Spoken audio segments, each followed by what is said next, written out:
انا عارف ان افضل وقت ليك او بالنسبه لك سهرة الليل، وتمسك الدراع كده وتقعد تلعب بابجي او تلعب مش عارف كول اوف ديوتي او تلعب اي لعبة يعني، او ممكن تسهر تتفرج على فيلم او مسلسل او مش عارف ايه. ليه؟ لان انت بتحب فعلا الهدوء. انا عارف ان انت بتحب هدوء نص الليل ده، او هدوء ما بعد نص الليل تكون مصلي كده ومظبط الحالة، وتفضل بقى تسهر، لان العالم كله حرفيا بيبقى نايم في الفترة دي، وانت لوحدك بس اللي صاحي، فبتحس بكمية روقان. تمام. إيه، لكن لو انت فعلا ربطت يومك بشغل، تمام، وخصوصا لو الشغل بتاعك ده الصبح بدري، صعب ان انت تعمل كده، صعب حرفيا ان انت تعمل كده. يعني انا مثلا شغل الساعة 10 الصبح، ببقى مضطر ان انا اصحى الساعة 8 الصبح علشان خاطر اقدر اجهز واشرب القهوة والبس وابتدي ان انا انزل، وبرجع على الساعة 3 او 4 تعبان. فلو في حاجة بعملها مثلا وبنام وبرجع اعيد نفس الموضوع. فحسيت ان اليوم عمره ما كان الطف حاجة، في نظير ان انا عايش في روتين عمال اصحى انام، اجهز مش عارف ايه انزل الشغل، مفيش حاجة جديدة بقدر ان انا اضيفها في حياتي. تمام. كذلك برضو لو انا سهرت، بكون كل اللي في دماغي ان انا عايز بس اتفرج، او ان انا بس عايز العب على العاب الفيديو، او عايز ان انا اضيع وقت، حتى ما بستفادش بالوقت ده. وكذلك مخي ما بيبقاش في افضل حالاته، او ما بيبقاش نايم ومرتاح، فبالتالي ما بقدرش ان انا استوعب اي معلومات بالليل زي ما معظم الناس فعلا بيحصل لها. تمام.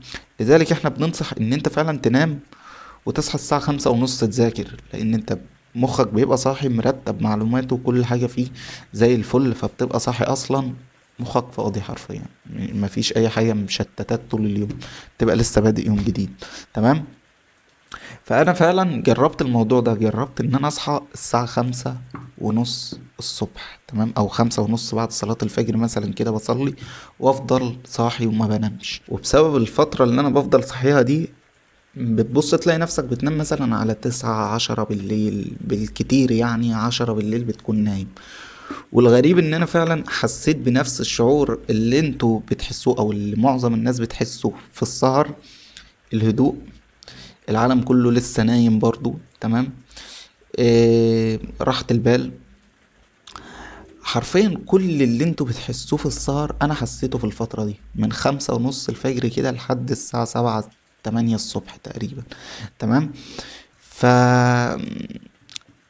حسيت كمان بنشاط، ان انا فعلا ببقى محتاج ان انا انجز حاجة قبل الساعة 10، او قبل الشغل بتاعي قبل 9:30 او 9 حرفيا. تمام. انت بيبقى عندك 4 ساعات، 4 ساعات ونص تقريبا، تقدر فعلا تعمل فيهم حاجات كتير. وزي ما قلت لك مخك بيبقى فيه كامل قواك العقلية، مخك بيبقى مرتب معلوماته وبيبقى صاحي فايق، مفيش حاجة مشتتات طول اليوم.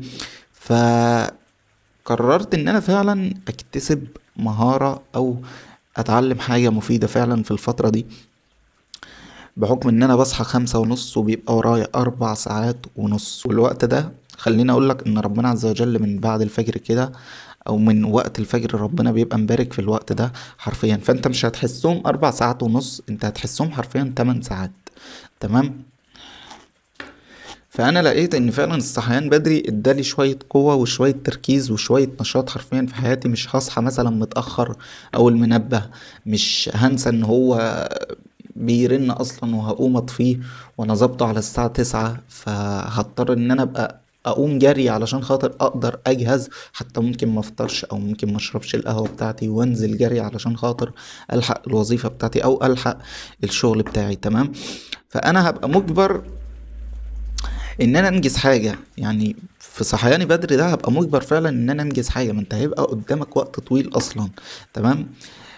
تبقى مضطر ان انت فعلا تنجز حاجة قبل ما تنزل، علشان خاطر على الاقل ترضي ضميرك، وتبقى انت كده وانت نازل شخص مرتاح، عارف ان انت فعلا منجز او انجزت حاجة قبل ما تنزل. تمام. وخليني اقول لك، حتى لو انت فعلا ما عملتش حاجة، انت ممكن تنزل تتمشى، ودي حاجة هتبقى مفيدة جدا ليك. لو انت مثلا مش هتقرأ، لو انت مش هتذاكر لكورس، لو انت مش عارف ايه، مش هتطور من نفسك، ممكن تنزل تتمشى.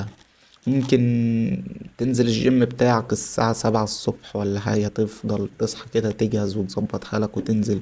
وكمان لو انت مشيت على الموضوع ده فعلا وصحيت بدري كل يوم، مش هتبقى مستعجل خالص في حياتك، وهتعيش حياتك بكل هدوء، لان انت شخص صاحي الساعة 5:30، لو وراك انترفيو الساعة 9، الساعة 10، مش عارف ايه، هتتعامل بكل هدوء جدا وانت بتجهز، وانت بتظبط حالك، وانت حرفيا بتاخد وقتك. بمعنى اصح وقتك كله انت واخده في ان انت تظبط نفسك، في ان انت تلبس، في ان انت تنزل جيمك، في ان انت ممكن كمان تذاكر. يعني لو انت هتذاكر لك ساعة ونص، ساعتين، الوقت هيبقى مبارك فيه. هتنزل الجيم على 7 او حاجة، او 7:30، طلعت 8:30، 9، قدامك ساعة زمن تقدر تلبس فيها على ما تحضر قهوتك وتفطر.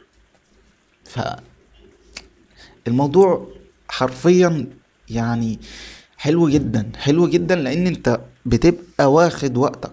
وزي ما قلت ان ربنا عز وجل بيبقى مبارك في الوقت. تمام. طيب، امبارح انا صحيت، زي ما بقولك رتبت اوضتي وذاكرت الكورس وخلصت كمان شغل هنا. يعني كان ورايا شغل هنا، شوية تصميمات وشوية حاجات خلصتهم. كل ده في 4 ساعات ونص حرفيا. الجو كان هادي ومريح، ومش مشكلة لما انت تيجي من بره تاخد لك قيلولة. يا عم، ما هو انت كده كده انجزت الصبح، ولما تصحى يا عم ابقى كمل. يعني انت لو جيت مثلا خدت لك قيلولة الساعة 4 او حاجة، صحيت الساعة 6، انت معاك للساعة 10 بالليل تقدر ان انت تنجز فيهم حاجة برضو. تمام، وانت كمان انجزت الصبح.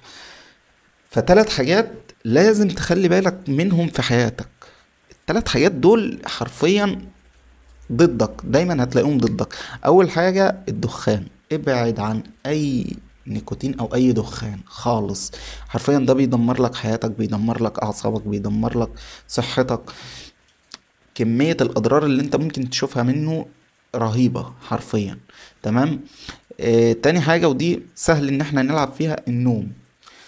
ما ينفعش ان انت تخلي نومك ياخد يومك. بمعنى اصح، بحد اقصى ممكن تنام 8 ساعات. ازيد من كده انا مرجحش، ويفضل ان انت زي ما انا ما قلت تنام وتصحى بدري. لان النوم حرفيا عدو ليك او سلاح. لو انت ما ظبطتوش هيبقى مزعج بالنسبة لك جدا، ومش هتقدر ان انت تخلص حاجات كتير جدا. تمام. تالت حاجة، ودي انا شايف ان معظم الناس بتقع فيها، وهي كارثة فعلا، بتأثر على تركيزك وبتأثر على نشاطك، وبتخلي دايما عندك خمول: السكريات. ممكن ناس تستغرب تقولك ازاي السكريات ومش عارف ايه. ابحث واعرف فعلا الابحاث قالت ايه عن السكريات واضرارها ايه على جسمك. وحرفيا هو يعتبر سم ابيض. السكريات دي تمام، ابعد عنها، لان فعلا السكريات بتخلي مزاج الواحد مش الطف حاجة، ودايما كده بتخليه متضايق او في حاجة غريبة. تمام. انا كنت من محبين السكر، انا مش هنكر، وشوكولاتة، كرواسون، مش عارف ايه، حلويات، وبطلتها. وفعلا لاحظت ان في فرق. ممكن استعمل معلقة سكر على الحاجة اللي انا بشربها، على عكس ما كنت بستعمل 3 او 4 معالق بس. لو انا شايف ان الحاجة فعلا مرة قوي، ممكن معلقة ونص، معلقة بالكتير. تمام. اخد السكر منين؟ ما انت الجسم فعلا محتاج سكر. تقدر تاخد السكر من الفاكهة. الفاكهة فيها سكر طبيعي، وافضل سكر انت ممكن تاخده من الفاكهة.